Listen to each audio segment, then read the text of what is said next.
Sunan Gunung Jati merupakan salah satu tokoh besar di Indonesia yang menyebarkan ajaran Islam di wilayah Jawa bagian barat.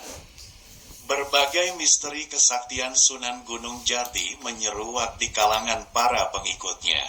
Salah satu karomah beliau diantaranya diceritakan dalam Babat Tanah Sunda dan Babat Cirebon. Dalam buku itu diceritakan bahwa Sunan Gunung Jati pernah berjalan di atas laut saat pergi dari Mesir menuju Tanah Jawa. Ada pula naskah yang menceritakan bahwa ia pernah mengalami perjalanan spiritual seperti Isra, Miraj, bertemu Nabi Khidir, dan menerima wasiat Nabi Sulaiman.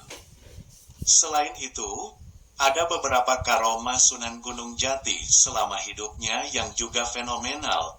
Apa saja? Berikut ulasan 6 peristiwa fenomenal beliau semasa hidupnya. 1.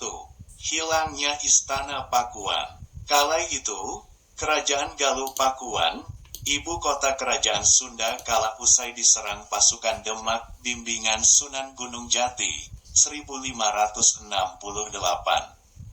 Peristiwa terjadi setahun sebelum Sunan Gunung Jati wafat di usia 120 tahun. Dalam perundingan dengan para pembesar Istana Galuh Pakuan, Syarif Hidayatullah memberikan 2 opsi. Pertama, para pembesar Istana Pakuan yang bersedia masuk Islam akan dijaga kedudukan dan dipersilakan tetap tinggal di keraton. Kedua, bagi yang tidak bersedia maka harus keluar dan diberikan tempat di pedalaman Banten wilayah Cibeo sekarang. Sebagian besar para pangeran dan putri-putri raja menerima opsi pertama. Sedangkan pasukan kawal istana dan panglimanya sebanyak 40 orang memilih opsi kedua.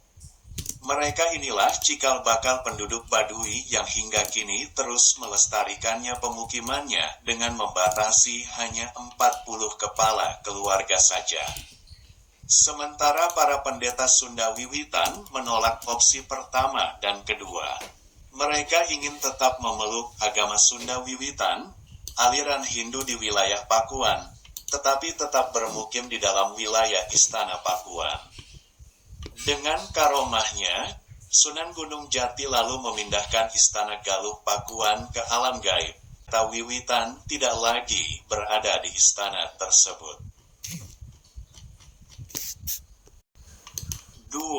Ubah pohon jadi emas. Konon, saat Syarif Hidayatullah muda hendak menunaikan rukun Islam kelima ke Baitullah, ia dibekali ibunya uang 100 dirham. Di tengah perjalanan, ia dihadang komplotan perampok dan memberikan semua uang pemberian ibunya itu. Namun para penyamun tidak puas dengan tindakan Syarif Hidayatullah, karena menyangka bahwa ia membawa uang lebih. Mereka lalu terus memaksanya. Syarif Hidayatullah malah tersenyum melihat ulah para perampok dan menyuruh mereka melihat ke sebuah pohon. Ini ada satu lagi, sebuah pohon dari emas, bagilah di antara kawan-kawanmu. Ajaib, ternyata pohon yang ditunjuknya berubah menjadi emas. Mereka pun akhirnya masuk Islam dan menjadi murid Syarif Hidayatullah. 3. Keluarkan tikus dari surban untuk serang musuh. Dalam serat Wali Sanga dengan Langgam Durma diceritakan, salah satu karomah Sunan, yakni saat peperangan antara pasukan Demak dengan para tentara Majapahit. Dalam peristiwa itu, Syarif Hidayatullah mengeluarkan surbannya dan mengibaskannya. Ajaib, ribuan bala tentara tikus muncul menyerang bala tentara Majapahit hingga lari tunggang langgang. 4. Hilangkan bala tentara Pangeran Kuningan. Dalam Babat Tanah Sunda dan Babat Cirebon, dikisahkan bahwa suatu saat Syarif Hidayatullah bertanya kepada Pangeran Kuningan tentang cara mengislamkan raja-raja Pasundan. Pangeran Kuningan menjawab bahwa dirinya dapat mendatangkan bala tentara dengan cara mengumpulkan kerikil dan jamur merang yang ditetesi dengan jimat cupu tirta bala. Usai ditetesi, Tiba-tiba muncul bala tentara hingga memenuhi alun-alun Cirebon. Peristiwa ini menimbulkan kehebohan warga Cirebon, sehingga Syarif Hidayatullah membacakan doa tolak bala. Tatkala usai ia berdoa, maka bala tentara Pangeran Kuningan itu seketika hilang. 5. Tebakan dalam perut Putri Ong Tien. Sunan Gunung Jati pernah pergi ke Cina guna menyebarkan Islam di wilayah yang bernama Nanking, 1479, sambil membuka alat.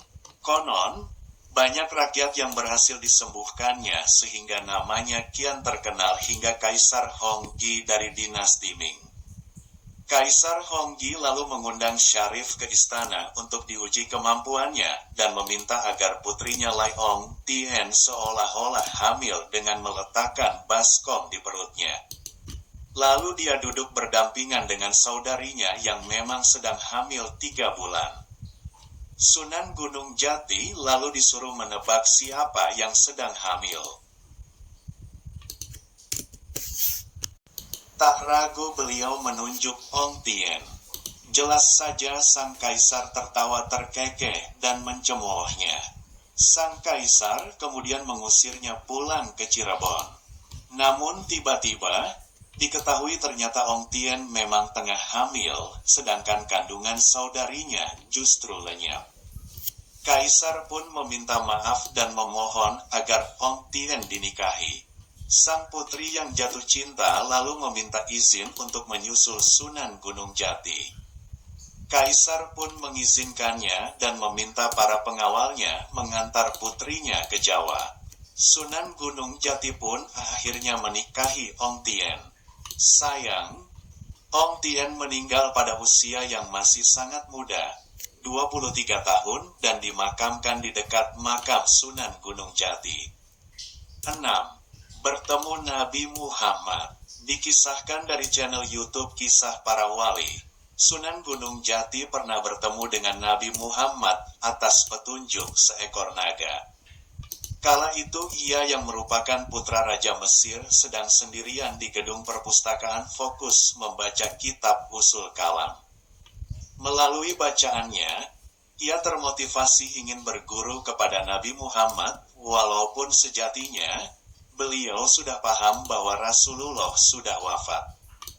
Namun, kenyataan itu tak membuat Sunan Gunung Jati menyurutkan tekadnya. Lantas Sunan Gunung Jati meminta izin kepada ibunya. Namun, ibunya menasehatinya untuk mencari ulama lain. Sunan Gunung Jati tetap memaksa dan pamit untuk berangkat pada 5 Jumadil awal 1466. Sang ibu hanya bisa menangis dan pasrah karena ditinggal putra kesayangannya. Di sebuah hutan, seekor naga besar menghadang perjalanan Sunan Gunung Jati dan bertanya, "Siapa kamu dan mau kemana?"